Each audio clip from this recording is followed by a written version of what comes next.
Hi, and welcome. I'm Dr. Vanya Jones. I'm an associate professor at the Johns Hopkins Bloomberg School of Public Health, and I am so pleased to be a part of the Johns Hopkins University and Health System's second annual JustUs Dialogue Series Symposium. I'm happy to be back as a part of the symposium, which the JustUs Dialogue webinar series highlights the various social justice issues that have plagued our country for years.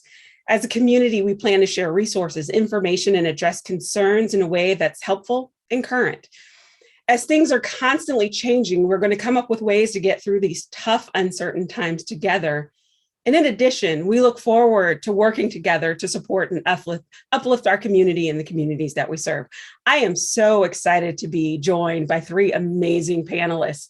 I'm going to introduce them one by one and ask them to join me here, starting with Dr. Panagis Galiatsatos. He's an assistant professor at the Johns Hopkins School of Medicine in the Division of Pulmonary and Critical Care Medicine. He is co-chair of the Johns Hopkins Health Equity Steering Committee and is the co-director and co-founder of Medicine for the Greater Good, a novel medical initiative impacting over 10,000 Baltimore City lives in regards to health and wellness, while at the same time creating physician citizens. Dr. G, so good to see you. What an honor. Thank you, Dr. Jones.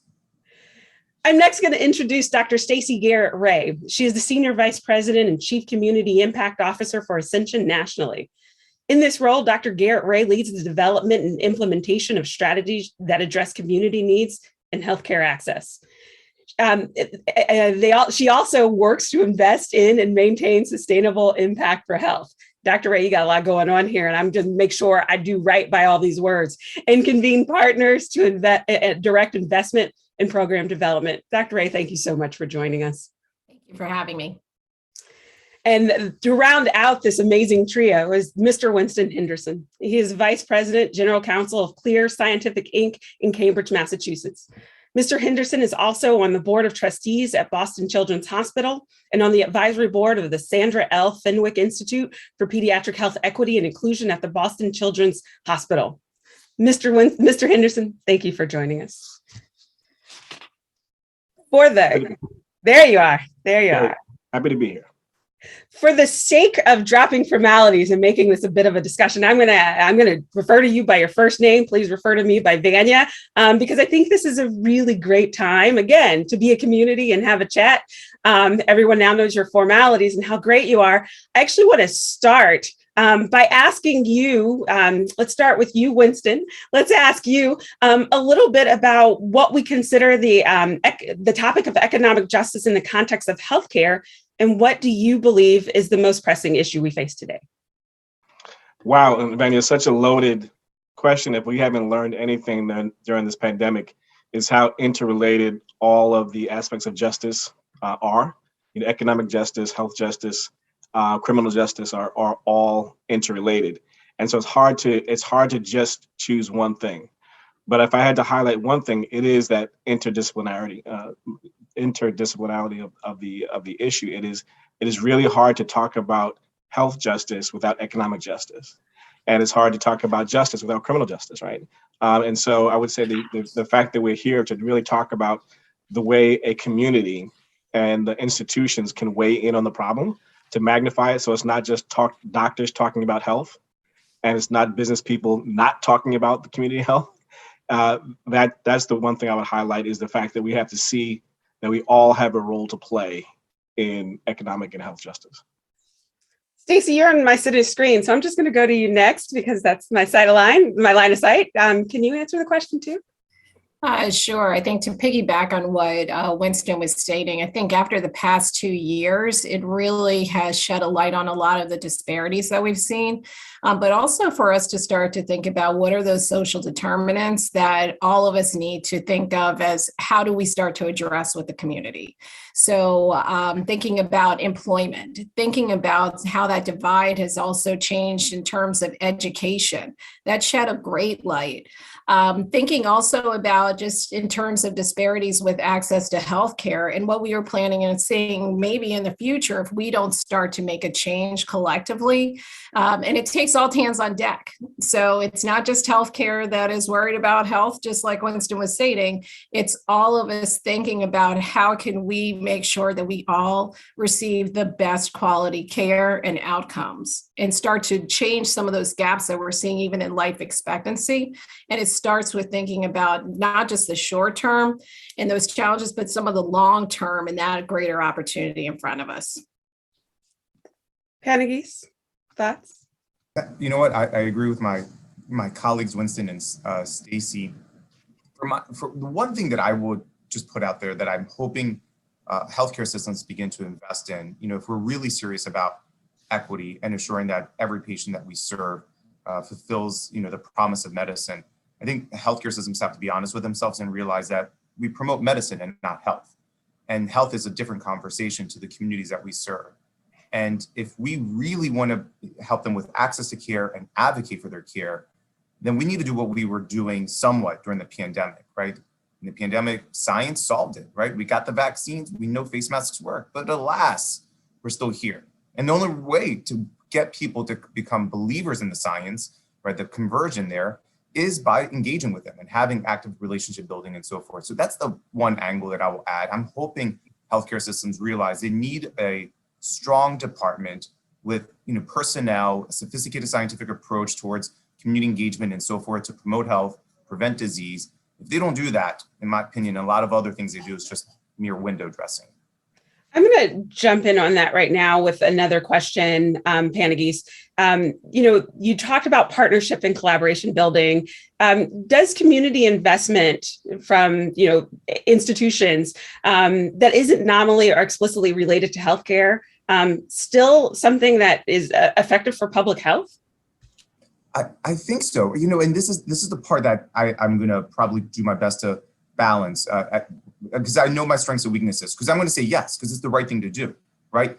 Ethically and morally, though, I will get people from the budget offices and say, well, how's that an economically feasible plan, right? And I say this because some of the frustrations I get when we do community engagement and we hear that the number one cause of absenteeism in city schools is head lice.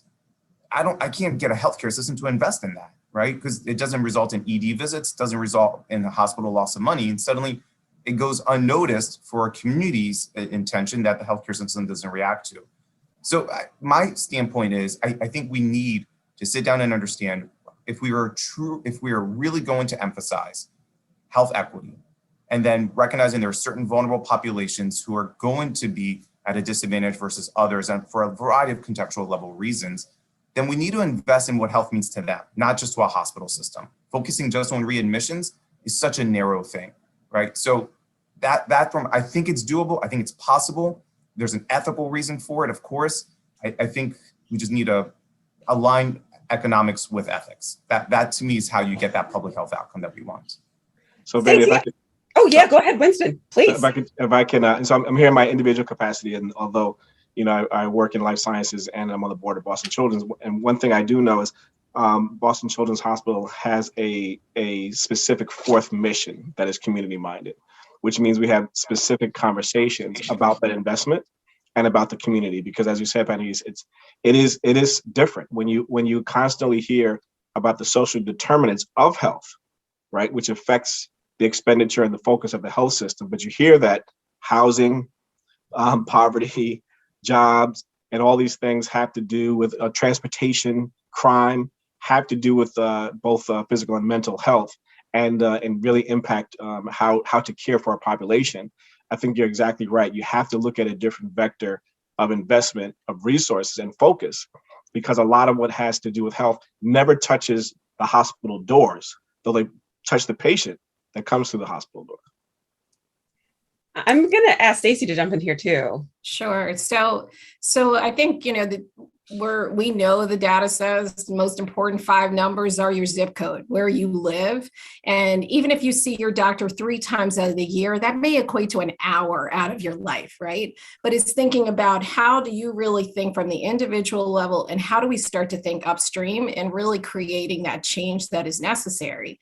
And so that does require us to all think differently. So our community partners, how we're looking at even utilizing funds. So it's not something that is perhaps a grant that helps us to do great things for a year, but how do we start to look at impact and the feasibility of doing it? But are we looking at generational impact? Is this meaningful? Thinking about how to actually look at the data that's provided for us too. I mean, so this is taking the public health, approach to this, and really being targeted even with our outreach for employment. So if we know that there are communities where education and employment are not at the optimal level that we want it to be, and we know it can impact children later on in terms of their ability to have great jobs and have access to care and have transportation, and we know that will impact our health, we have to start to think differently on how we come together and asking the question, is this really going to create that change that we both want to see from a healthcare standpoint, a system standpoint, from a legal standpoint, and a community standpoint? We got to think now about the longer term as opposed to the short term. So as a public health researcher, you are just like giving me all the feels and warming my heart in so many ways to hear sort of medical professionals really, push this agenda around, for us, health doesn't come when you look for medical treatment. Health is sort of that broader implications. And I'm going to start with you, Stacy, because of the answer you just gave, which, ties into what Winston said about transportation, and Panagis talked about education, and you talked about employment. Want to ask a little bit about the structures that we know that are in place. So healthcare is one of those structures, and there's lots within it: education, transportation. What are, from your perspective, how do these inequities and biases that come in these structures you sort of affect health equity when we think about social and political environments? But I want to go further than just the social political environments and talk about these structures that are embedded and run by those environments. What do you think are some of the things we need to be considerate of in these structures in addressing these inequities that you just mentioned? That's a great question. I think that in terms of the structural, there are a few things structurally that we have to think about. And some of it has been from just the history within the places in which we live that have contributed to that. Right. So, I mean, I think about, I'm from Baltimore, where, many of us are here in this area, and how we can literally map some of the things that have created structural divides in creating diversity within our communities from the beginning of time here, that also, if we overlaid that, looks the same way with disparities, right? So knowing that information, how do we now start to say, okay, we see so many food deserts that are out there. We know that there are problems with transportation. We know that there are actually mapping that say, listen, there are, you may not want to put your company in this area. We've got to create changes at all levels. So I think, partnering with our legal teams to be able to advocate and say, that's not what we're going to promote in terms of that law, right? Because of the impact, and we've got to make sure that that's at the forefront. May work for a financial standpoint, but it's not going to work later on for being able to move things forward. And then I think also just another piece of structure in the healthcare conversation, or health equity and equity conversation, is you have to have the data in front of you, right? Like, I may say data a lot, but you have to be able to say, what are some of the things that we are seeing that are showing inequities? If we don't highlight it and make it part of our natural conversation to be able to say that and have comfort with it, then it causes us sometimes to not put emphasis in those and create change. Right. Panagis, you pointing, so I might have you jump in right there. I mean, the point. This is great. And so I'm going to add to that. I'm going to continue this growing it, because one of the conversations that frustrates me as a physician when health equity conversations come up, right? And we discuss kind of making changes to the health system and you know, in some way, shape, or form, because honestly, a hospital's never been accountable for this. I mean, hospitals are accountable for health outcomes, even though we have almost no accountability on those factors that influence them, right? So it's just this paradox that we live in. We're like, yeah, we could probably cure people's asthma if we can improve housing, but I can't write a script for that. So, but I see, taking it to the direction I wanted to, is if you make a health systems change, the one thing that I plea with every time I'm in these meetings is, because when these conversations come up to like screen for this and help patients with this, it always seems to fall on the shoulders of one specialty, the primary care. And if you've ever been to a primary care office, you realize they don't have a lot of time and they're understaffed. And now you're asking them to take this one. It's such a crime in the medical institutions. Like, I mean, it shifts the responsibilities. I mean, I'm a critical care doctor, and so many of my critical care colleagues are like, well, I don't have to worry about health equity. I treat everyone the same, and then, you know, their PCPs will help them. I'm like, so if there's going to be a true revolution, it's got to be across all specialties. Everyone needs to feel accountable for this. Everyone. That's how we advocate for all of our patients. Can I follow on with that? Because I think that I would love to expand farther. Because in some ways we want a different word for health, because health is really interpreted to be medical. When that's a part of it. But if we learned anything from George Floyd, it's that there were conditions there. So Dr. Garrett Ray, Stacy, if I may call you Stacy, there's some things that we know now. We just don't have the courage to address. We didn't learn that much from the George Floyd video that we didn't know before, but we were inspired to have now the courage to act. There are things that we've known about health disparities. We've known the zip code correlation. We've known the health disparities. We could have predicted the racial disparity. Actually, the New York Times published this article today from the Yale study about the impact of not only COVID, but what the impact will probably be for long COVID. So we're starting to see, and to your point, Stacy, they said that we need to start to collect that because we know it's coming. We know where we started and we know what's going on, so we should expect disparities in long COVID. So in some ways, we need more data. Dr. G. Panagis, we need some more spreading of the accountability, but the accountability of health cannot only be in the medical community. We can't have the business community, we can't have the developers, we can't have the politicals thinking that the hospitals can solve this.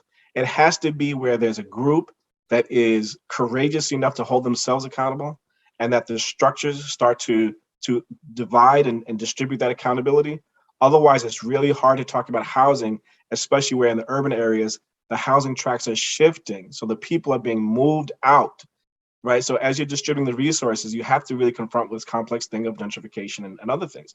It is, and you can't do that if you can't talk to the developers and the city and the state and the federal government. And each of us have accountability, and we have to build the business, bring the business community in to feel and to act as accountable partners. That's why the concept of partnership, when you're doing a business deal, you form a partnership by having a goal. Everybody sees something beneficial to them in the outcome. And then you divide up the responsibilities and the accountability and the liability accordingly. We have to have everybody at the table, because to put as you pointed out, Panagis, to put the accountability as if the PCPs have the resources and the ability to even be accountable. We know going in that partnership would never pass business muster. So we know that if we're really serious and courageous about solving these things, you have to have more people at the table, and some of them don't have an MD. Can I say something? One, I just want to say amen, okay, to what Winston said, because it is so true. I mean, if you want to change community, you have to build community, right? You've got to build a community to do this work. It's not something, and I'm a primary care doc. So to hear, what Panagis was saying, it's so true that people say, well, even when you think about, pop health, value-based care, people always are saying it's the primary care provider, but we all have a role from being able to say, okay, how do we start to identify if people are coming to the ED to get routine care that we can do in other places. And that's the difference between preventable care and crisis care. Right. So we're seeing some of our most vulnerable that are using the ED, but that's when we have to open that conversation, right? And to know, well, what are some of the challenges that are holding you back, right? How do I start to engage and know the resources that are in my community? You've got to have that conversation. You have to have that voice and to start to have like common goals that we have together. So the goal of the healthcare system, if that's, reducing admissions, that should be the same goal, or readmissions, that should be the same goal as some of our community partners to say, now we got to figure out that why. It's got to be common. It can't be that we all have different goals and we're not going to get to where we want to together. So Stacy, if I can say one thing about that is hopeful. We just learned and did some things very, very well. So the response of some of the business community to George Floyd and to COVID was fantastic. The ability to rethink the systems approach from everything from development dollars to manufacturing to distribution to FDA approval. We did a fantastic job. Then we realized we had a PR communications, a distribution issue, an access issue, and some of the innovators came in and decided to have businesses that could handle the distribution. Community partners, we knew if we had to convince communities, we had to bring in the community partners and fund them to do the work. So the innovators, the politicos, the hospitals, the business community all came in. Why? Because it was critical that we do that as fast as possible. And we can keep that same urgency because people are dying and unhealthy and unhappy and unsatisfied and facing disparities even outside of COVID, before and after. And if we keep that same urgency and that same courage and take what we just learned, right? That the President Biden took some initiative and did some things. The FDA did some things differently. States did some things differently. The innovative community did some things. The business community did some things differently. Start to work from home. Do we have to have the pressure on the transportation system? We really looked at a systems approach because we had to. I think if we keep that same urgency, we know it's going to take the activists in us, right? So the fact that we're having this call, those who are the leaders of this issue, which is why I'm so happy to be a part of this conversation. So to be happy to be affiliated with Boston Children's efforts and all those who are really thinking on the forefront of this, to be more convincing with those who are resourced that are not waiting. They don't have the fund to get more data, but we don't have to wait for more data to take significant action, at least to get up to the level of the data that we already have, right?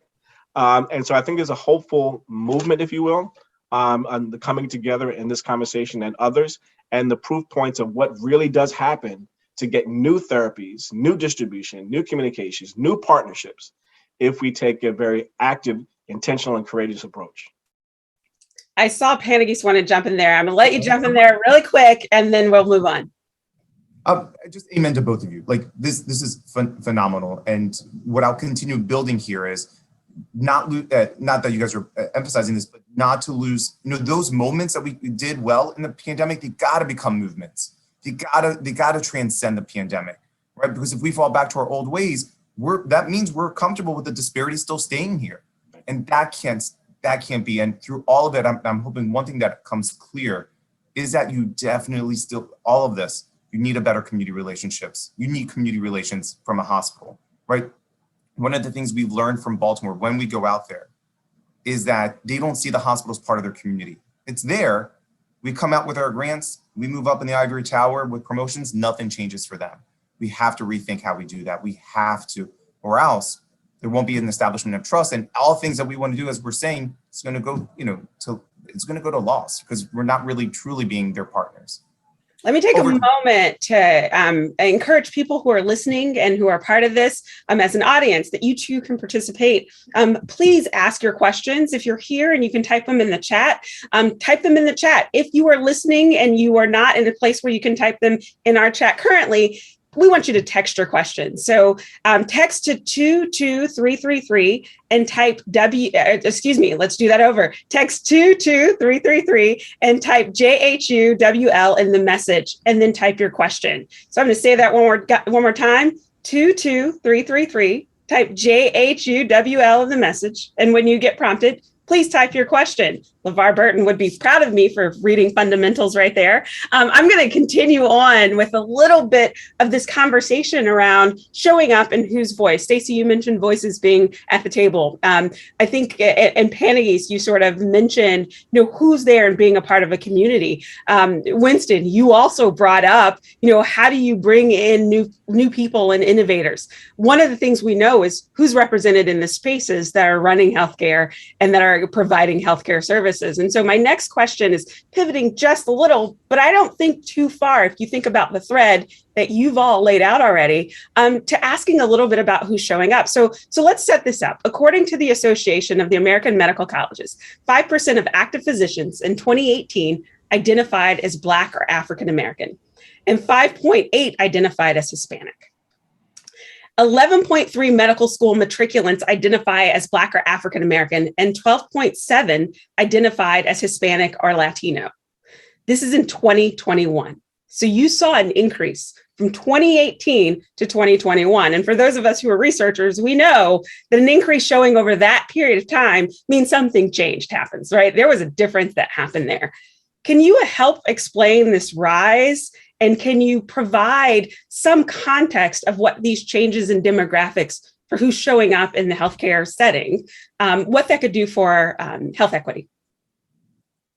I'm going to start with, I think the last person we heard from was Panagis, so I'm going to go to you, Stacy, if that's okay.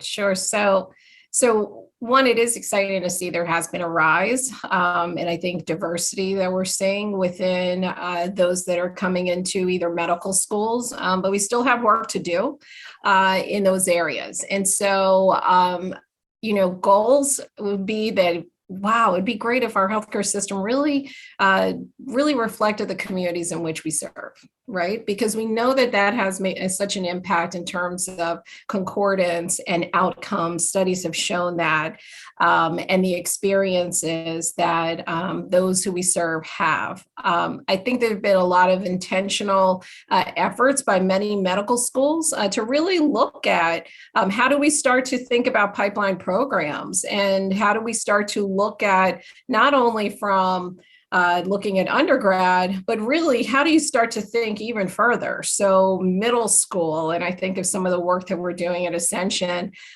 more to come with announcements on that. But how do you start with middle schoolers and high schoolers and provide resources? And how do you start to think about the needs that are necessary to make sure that they become successful to move forward, right?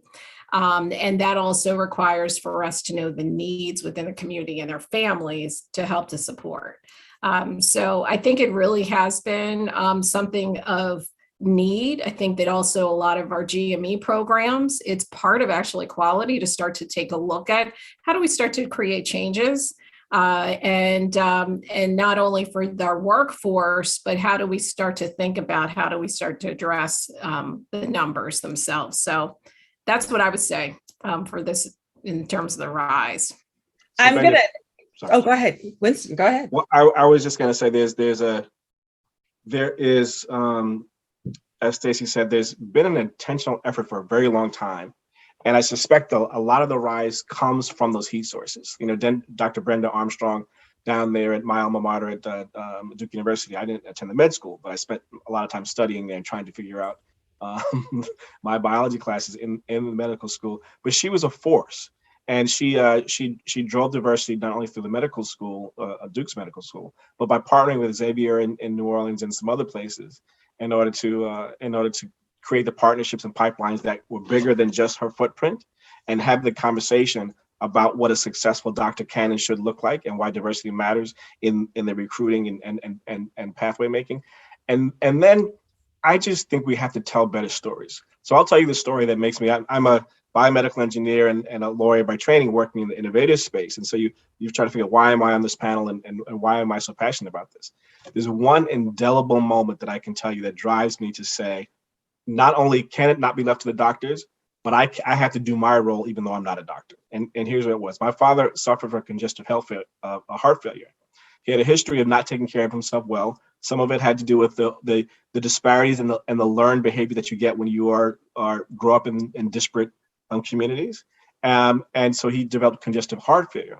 At the time, I was general counsel of a company where one of the advisors had a company that had developed a congestive heart failure drug. That drug had some challenges on the market, but it was proven to work exceptionally well for African American men, much different and much better than it did for the general population. But in the marketing sense, I think people were grappling with what to do with that, right? So as my father's suffering, he had moved to South Carolina, where a place where the healthcare was good, maybe not great. And me knowing a little bit, but when you're the person suffering, you actually don't necessarily make the best choices. You need the advisor. So when I got the call to say, Mr. Henderson, your father, Mr. Henderson, not saying he's going to pass right away, but there's nothing more we can do to strengthen the heart. The blood thinner's not working. The congestive heart failure drugs he's working on, we're not sure it's going to have any predictable beneficial help, additional help. And so you're grief stricken with all that I know. And so I was resolved to say, well, we did what we can do. Until I said, wait a minute, what about this drug that I heard about that performs better for African-American men? I asked the physician, who was a great physician, but he said, well, it hasn't been shown to work that much better and it's much more expensive. I said, first of all, don't spend my money for me. Second of all, give me my options about what works. He said, well, it hasn't been shown to work that much better compared to the drug that's coming off market, so I wouldn't recommend doing that. I said, but hasn't it been shown to work exceptionally better for African-American men? He thought for a minute, he said, yeah, I think that's in the data. And I was like, well, would you look at your patient and make the correlation? And I was so incensed by the fact that this well-meaning doctor, right, who had studied and knew his things, but something about with thinking about communities and connecting to health I had to know the person who's running the company that had developed the drug to, in my grief state, latch onto that. And I believe that it has significant effect on the life. And so when we're thinking about good institutions, great institutions, good innovators, developing things, there's still this gap. So you don't have to point out a demon, but you have to be intentional of the fact that these things it's working in the innovation space. Which entrepreneurs are getting funded to work on what things? What grants are being funded to do what research? What are we doing with that data to make sure that therapies are developed for the populations where the normal or the pervasively marketed drug may not do that well, right? We know these things, and we know that we have to be intentional about doing them. And so that's why I think that there's a courage, and those are marketing and business people making those funding decisions, right? So it's not the doctors. Right. The innovators community, the political community, we have to have all the will to ask the right questions and not be so hung up and uncomfortable talking about disparities and bias and all these and gaps. And that is, I tell you, that's the story that I know that those decisions are being made every day. And so I say as a non-doctor, but someone who participates in life sciences and just a caring community member, we have got to dig into this and be intentional and not afraid about addressing them. Before I ask Dr. G or Panagis to join in, I do want to say thank you for sharing such a personal story in order to drive home a point that shows us that even in the discourse of having knowledge, being the advocate and understanding who's in the room advocating for you is extremely important. And one of the reasons why the change of face in healthcare is important. I want Panagis to jump in here, in part because, full disclosure, I am a fan of Panagis's from way back, but also because you're a Baltimore son. You've called yourself that, and you serve Baltimore. And I think your perspective in this space also lends to why who shows up in this space is important. Can you talk a little bit about your perspective from there? No, and it's going to be a narrative. So a personal narrative. And I'm hoping it accompanies what Winston laid out, and Stacy, what sounds like you're already laying down a foundation of it. But what can happen if you invest in the community for a variety of health things, but one of them, so you can recruit people who look like the community you serve. So my parents immigrated here, right? And I say this because, look, you can see the Greek town banner here. If you look at my window, you can see where I grew up on those streets, playing soccer and so forth. But this was the hospital that turned my mom away because she didn't speak English. Right? And now I get to come back here as a professor. Why this is important is because when I came here as an intern, I began to realize, yeah, my colleagues know the science well. They know the patients well. They have no idea about the community. I mean, they would make these kind of cultural missteps where they will tell a Polish patient to go and shop at a Ukrainian market.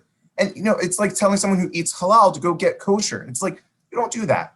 And then there's other conversations as well. Like if you don't know the community, how can you create equitable plans for them?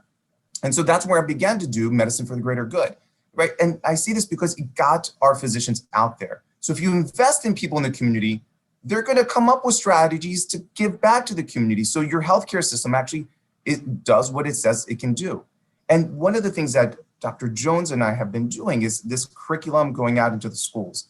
One of the biases, and whether I've told her or not, and my colleagues, is because when I've gone to the schools prior to creating our health education teaching core, when I've gone to the schools like Armistead and Urban Island, intentionally made. There's a reason why Moravia Road, 8 lanes was paved there, and you can see a hospital from there, but it takes you over 2 hours to get there.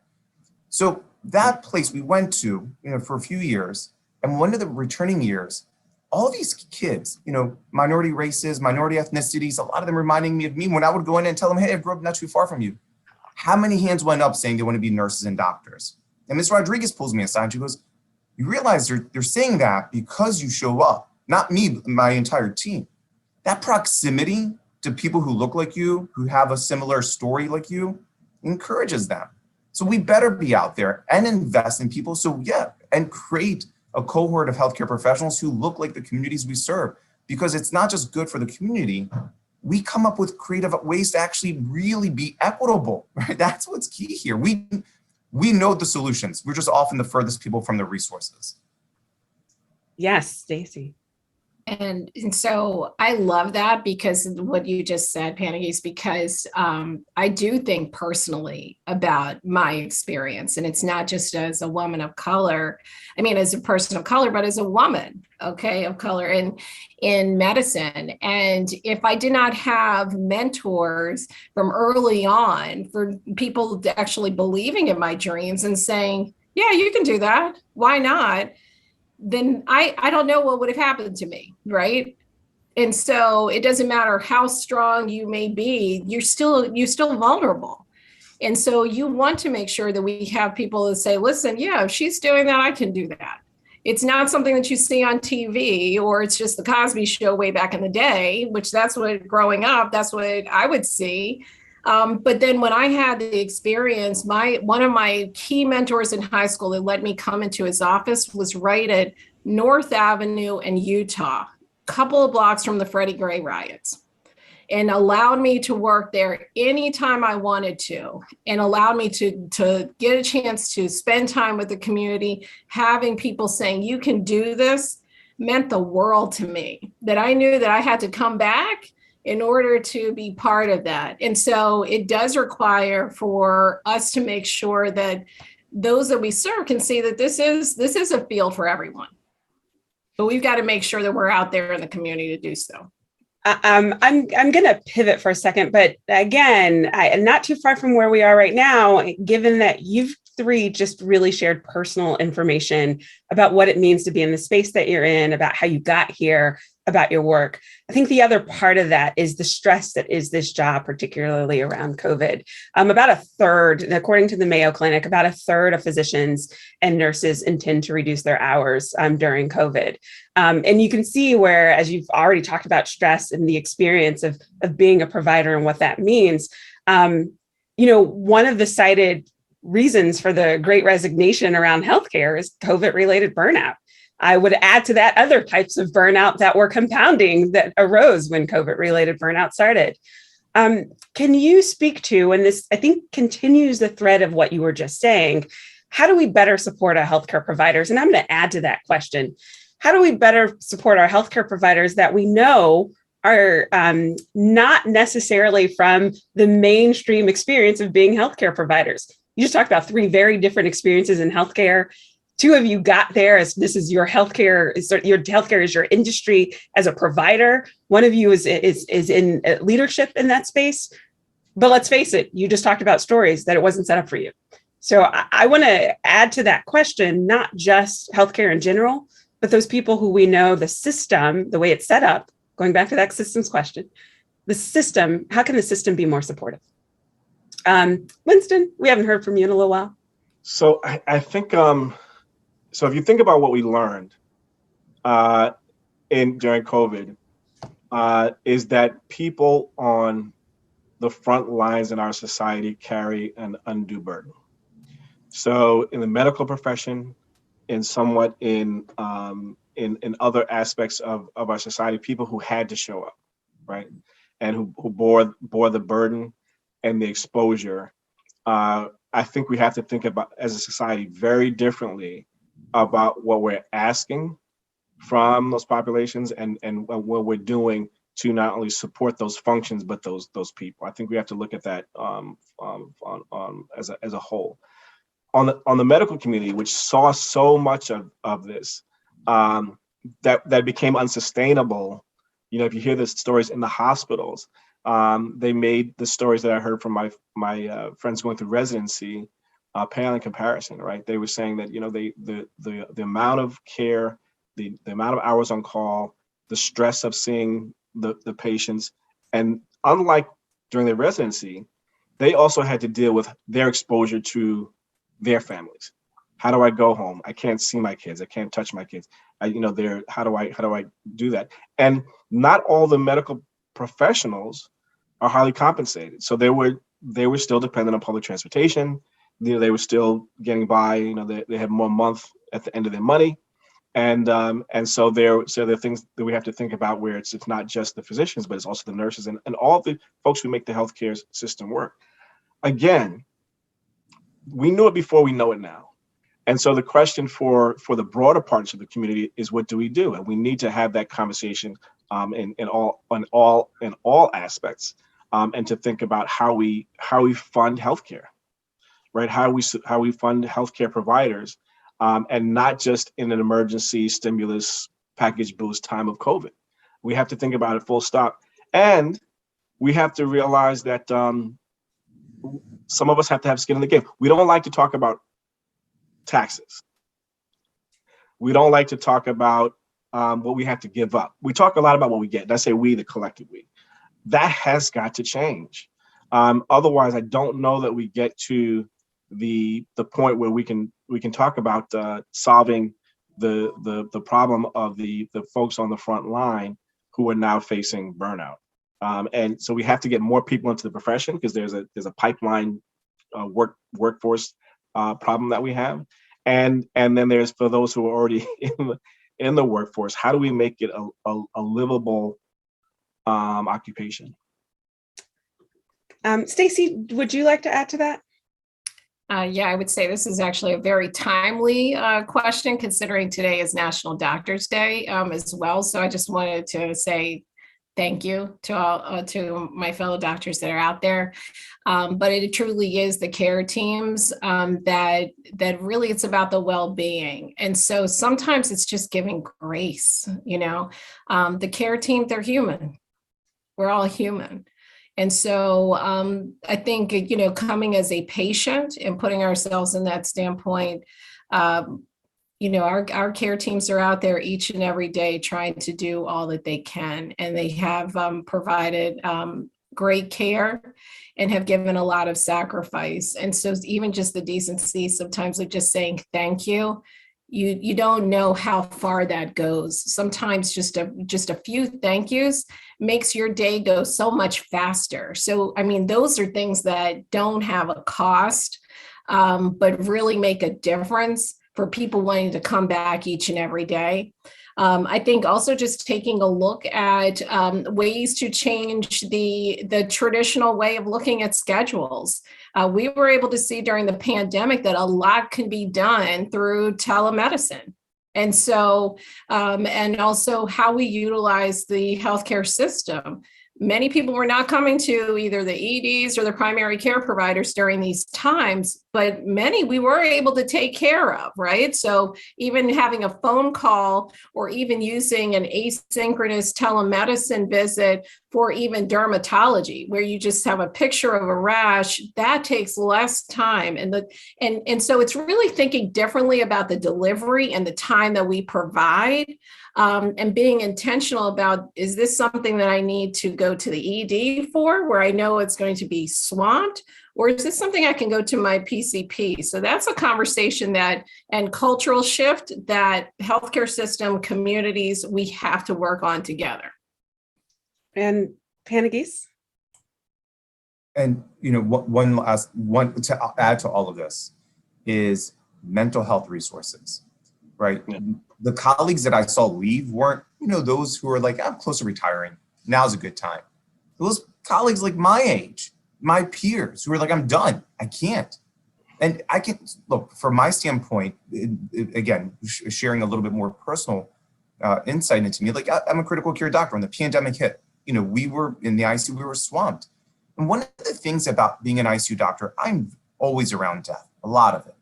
The issue though is it's very detached. I go into my workroom, I get called by the nurse, patients pass, I go pronounce, apologize to the family, give them my thoughts and prayers, and then I leave.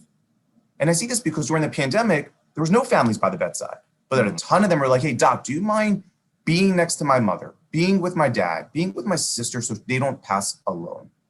And myself and many of my colleagues, we would. The amount of hands I held during the pandemic as they took their last breaths before, passing away, and then watching the Zoom of those family members crying and screaming, yeah. Intrusive thoughts continue to this day. The PTSD, the acute anxiety I developed.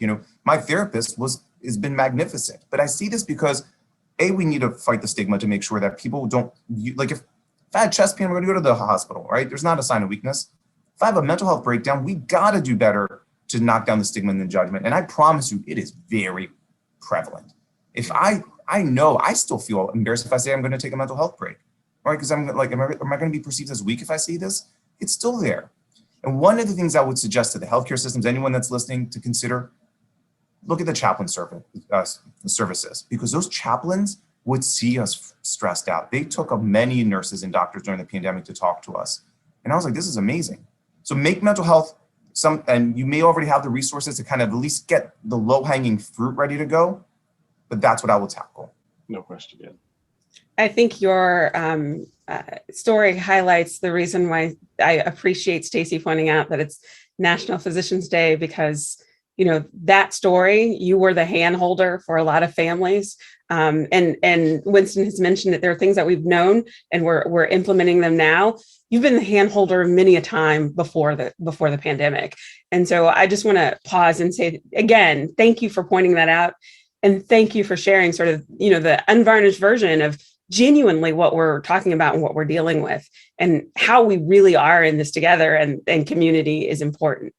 I'm going to shift gears because I'm being given the 5-minute mark, and we want to answer some questions that have come in. You've been such great panelists, and we've had a lot of questions. We're not going to be able to get to them all, but I will provide social media contacts for all these amazing panelists at the end for you to contact to ask your questions. So let's start with one that came in earlier in our conversation, which is, how does insurance companies come to play with all of this? What recommendations do you have for making healthcare more cost efficient for people so they don't feel reluctant to seek help? I'm going to ask Winston. This seems like a question that you might be able to answer for us. Yeah, no, I wish I could answer a question, but I can tell you that there's so many people who are working in earnest on this, and they need support. The conversation has got to be with and about the insurance industry. The insurance industry will say it has to be and about the cost of care. And we all say it all has to do with what we as a society are willing to fund, right? I don't know. I wish I did have a short answer, right? And the matrix that one has to get to hop through in certain instances to not only get insurance, but to get care and have it covered in certain ways is usually a PhD thesis in and of itself. I'm going through that right now with my elderly mother, and I can't even. Sometimes I can't. I'm overwhelmed with these questions. So I don't have a magic bullet answer, but much like some of the societal changes that we're advocating for, I guess during this call or talking about, we have to elevate the conversation, because what we do is we push the issue down to the individual that's asking the question, and it just can't be solved at that level. We've got to move the conversation up. Otherwise, each person runs into the issue over and over again, gets exhausted, but there's not enough pressure on the systems, insurance, care provide costs, and the government funding that we all kind of pay into to make any sustainable change. Stacy, do you have a follow-up? Yeah, so a lot of the healthcare system is trying to change from really what we consider our old fee for service, you get paid for visits, to now value-based care. And so a lot of insurers are actually looking at adding on social determinants of health billing and coding components to this, so that providers hopefully will become incentivized to say, that's a question, and one, I need to ask, and two, I need to address.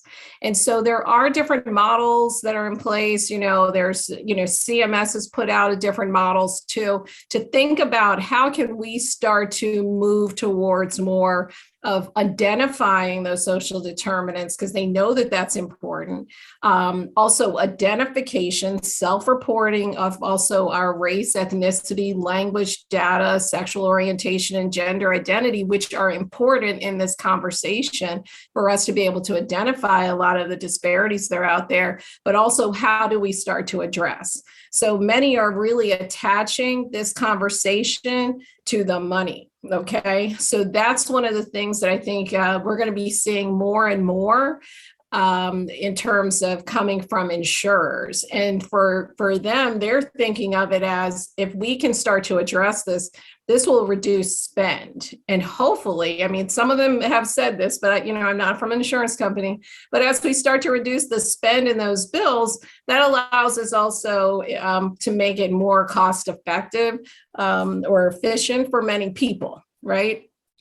And may change premiums, but I'm just saying that's some things that have been in conversations recently that hopefully will let people know how insurance companies are playing a part in this. The other thing I would say, and I'm grateful for the organization I work with, is that, our mission is to take care of those who are most vulnerable within the community.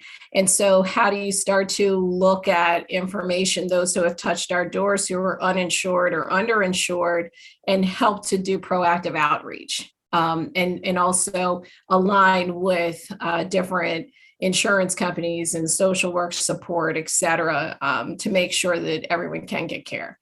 So I just wanted to say, I know our organization, Ascension, just like others, are trying to focus on that too. So we are at time, but I'm going to give Dr. G, if you have one closing word that you would like to share. We haven't heard from you in a while. I'm going to give you the opportunity to share. Everyone can play a role in revolutionizing healthcare. I promise you. Someone asked that, and everyone can. Talk to your advocates, talk to your councilmen and women, talk to them, talk to your health. You show up to the patient family advisory councils, be a voice for change. The status quo that we have pre-pandemic cannot exist. And if there's a silver lining, if those lives lost can mean anything, it's a true medical revolution. So we need everyone invested, not just Stacy, Winston, and myself. We need and you, Dr. Jones. We need everyone. So yeah, you can play a role. So with that, I am going to remind everyone of one of the pieces of advice that was given us today. Thank your providers. Thank the people in the institutions that are helping us out. It does go a long way. And today is this particular special day to make sure you thank a physician. I'm going to wrap up a little bit by sharing how you can contact these wonderful panelists. Panagis is at Panagis21 on Twitter. Stacy is linkedin.com, SGARRETTRAY.